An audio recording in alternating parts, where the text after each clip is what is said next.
Hi friends, welcome to our channel My Lifestyle and Cooking. First time பார்க்குறீங்கன்னா subscribe பண்ணிட்டு பாருங்க friends. நம்ம இன்னைக்கு மாங்காய் வச்சு ஒரு ரெசிபி தான் பார்க்க போகிறோம். கண்டிப்பாக சீசன் முடிகிறதுக்குள்ளே செஞ்சு வச்சுருங்க. 6 மாதம் ஆனாலும் நமக்கு கெடாது. செய்யதும் ரொம்ப ஈஸி தான். ஒரு 10 நிமிஷத்துலேயே செஞ்சு முடிச்சிடலாம். இனிப்பு புளிப்பு காரம்லாம் சேர்ந்து ரொம்ப சுவையாக இருக்கும். வாங்க இந்த ரெசிபி எப்படி பண்ணலான்னு பார்க்கலாம். இது செய்கிறதுக்கு ஒரு 2 மாங்காய் எடுத்து வச்சுருக்கிறேன். மாங்காய் நல்ல பெரிய மாங்காய் தான், கிட்டத்தட்ட 3/4 கிலோ கிட்ட இருக்கும். கிளிமுக்கு மாங்காய் தான் நான் எடுத்துருக்கிறேன். மாங்காவோட தோல் இந்த மாதிரி சீவி எடுத்துக்கலாம். இது போல் நம்ம எடுத்திருந்த 2 மாங்காவோட தோலையுமே நான் சீவி எடுத்து வச்சுருக்கிறேன். இப்போ மாங்காவை நம்ம வெட்டி எடுத்துக்கலாம். சின்ன சின்ன துண்டுகளாக வெட்டி எடுத்துக்கலாம். சும்மா ரஃப்பாக கட் பண்ணி எடுத்தாலே போதும்.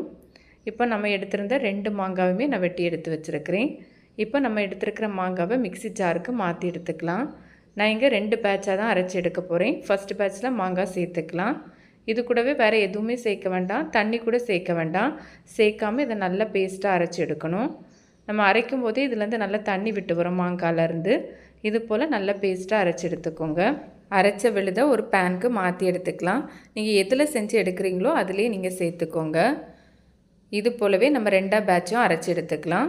அது போலவே தண்ணி எதுவும் சேர்க்காமல் இது போல் நல்லா பேஸ்ட்டாக அரைச்சிட்டு நம்ம ஏற்கனவே ஒரு பேனில் எடுத்து வச்சுருந்தோம்ல, அது கூடவே நம்ம இதையுமே சேர்த்துக்கலாம். அடுத்ததாக இது கூடவே இனிப்புக்கு வெல்லம் சேர்த்துக்கலாம். நான் இங்கே வெல்லம் தான் சேர்த்துருக்கிறேன். நீங்கள் வெல்லத்துக்கு பதிலாக வெள்ளை சக்கரை கூட சேர்த்துக்கலாம். நான் இங்கே 1/4 கப் அளவுக்கு சேர்த்துருக்கிறேன். இனிப்பெல்லாம் நீங்கள் கொஞ்சம் கூட குறைய சேர்த்துக்கலாம். நம்ம எடுத்துருக்கிற அந்த மாங்காவோட புளிப்போட தன்மையை பொறுத்து நீங்கள் சேர்த்துக்கலாம். சேர்த்துட்டு நல்லா கலந்து எடுக்கணும். நம்ம சேர்த்துருக்கிற வெல்லம் அந்த மாங்காவோட சேர்ந்து வர மாதிரி இது போல் நல்லா கலந்து எடுத்துட்டு இப்போ நம்ம இதை ஸ்டவ்வில் மாற்றி எடுத்துக்கலாம். நான் இப்போ ஸ்டவ்வில் மாற்றி எடுத்து வச்சுருக்கிறேன். இப்போது லோ ஃப்ளேமில் வச்சுட்டு நம்ம இதை தொடர்ந்து கலந்து எடுக்கணும். நம்ம இதில் எண்ணெய் நெய்யெல்லாம் எதுவுமே சேர்க்கலை, அதனால் அடி பிடிக்கிறதுக்கு சான்ஸ் இருக்குது. அதனால் கண்டிப்பாக தொடர்ந்து கலந்து எடுக்கணும். நம்ம சேர்த்துருந்த வெல்லம்லாம் நல்லா மெல்ட் ஆகி வரணும். வெல்லம்லாம் நல்லா கரைஞ்சி வரும்போது இது நல்லா கொஞ்சம் கூட லூஸ் ஆகி வரும். உங்களுக்கு பார்த்தா தெரியும். இது போல் வெல்லம்லாம் நல்லா கரைஞ்சதுக்கப்புறமா 1 டீஸ்பூன் அளவுக்கு வத்தல் பொடி சேர்த்துருக்கிறேன். 1/4 டீஸ்பூன் அளவுக்கு மஞ்சள் பொடி சேர்த்துருக்கிறேன். 1/4 டீஸ்பூன் அளவுக்கு நல்ல மிளகு பொடி. இது கூடவே ஒரு 1/2 டீஸ்பூன் அளவுக்கு ஜீரகத்தை வறுத்து இடித்து சேர்த்துருக்கிறேன். நீங்கள் ஜீரக பொடி இருந்தால் கூட சேர்த்துக்கலாம். இது கூடவே ஒரு 1/4 டீஸ்பூன் அளவுக்கு உப்பு சேர்த்துக்கலாம். கூடவே ஒரு 3/4 டீஸ்பூன் அளவுக்கு சில்லி ஃப்ளேக்ஸ் சேர்த்துருக்கிறேன். சில்லி ஃப்ளேக்ஸ்லாம் ஆப்ஷனல் தான், இருந்தால் சேர்த்துக்கோங்க, இல்லைனா ஸ்கிப் பண்ணிக்கலாம். அதுபோல் இதில் சேர்த்துருக்கிற காரெல்லாம் நீங்கள் உங்கள் சுவைக்கு தக்கன கொஞ்சம் கூட்டி குறைச்சி கூட சேர்த்துக்கலாம். இதெல்லாம் சேர்த்து நல்லா கலந்து எடுக்கணும். இதை நம்ம தொடர்ந்து கலந்து எடுத்தோன்னா ஒரு 6லேருந்து 7 நிமிஷத்துலேயே நமக்கு ரெடி ஆயிரும். ரொம்ப டைம்லாம் ஆகாது. சிம்மில் வச்சே செஞ்சு எடுத்துக்கோங்க. இது கொஞ்சம் கூட நல்லா திக்காகி வரும். அது மாதிரி இதோட நிறமும் கொஞ்சம் மாறி வரும். அதுவரையும் நம்ம இதை தொடர்ந்து கலந்து எடுக்கலாம்.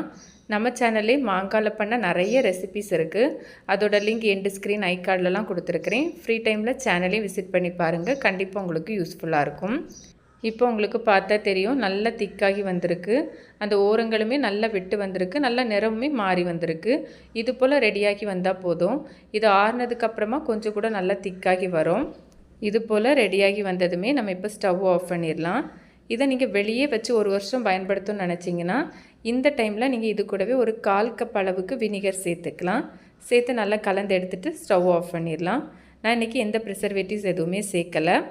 இப்போ இது நல்லா ஆறுனதுக்கப்புறமா நல்லா ஸ்டெர்லைஸ் பண்ண ஒரு பாட்டில் போட்டு வச்சோன்னா வெளியே வச்சாலே ஒரு 2லேருந்து 3 மாதம் வரை நமக்கு கெடாமல் இருக்கும். ஃப்ரிட்ஜில் வச்சோன்னா 6 மாதத்துக்கு மேலேயே இது கெடாமல் இருக்கும்.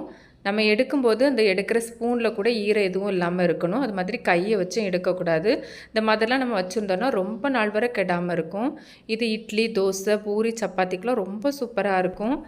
அதுபோல் பிரியாணி, புலாவுக்குமே இது ரொம்ப சூப்பராக இருக்கும். கண்டிப்பாக ட்ரை பண்ணி பாருங்கள். இனிப்பு புளிப்பு காரெல்லாம் சேர்ந்து ரொம்ப டேஸ்ட்டாக இருக்கும் ஃப்ரெண்ட்ஸ். கண்டிப்பாக ஒரு முறை ட்ரை பண்ணி பாருங்கள். ட்ரை பண்ணி பார்த்துட்டு உங்களுக்கு எப்படி வந்ததுன்னு மறக்காமல் கமெண்ட்ஸ் பண்ணுங்கள்.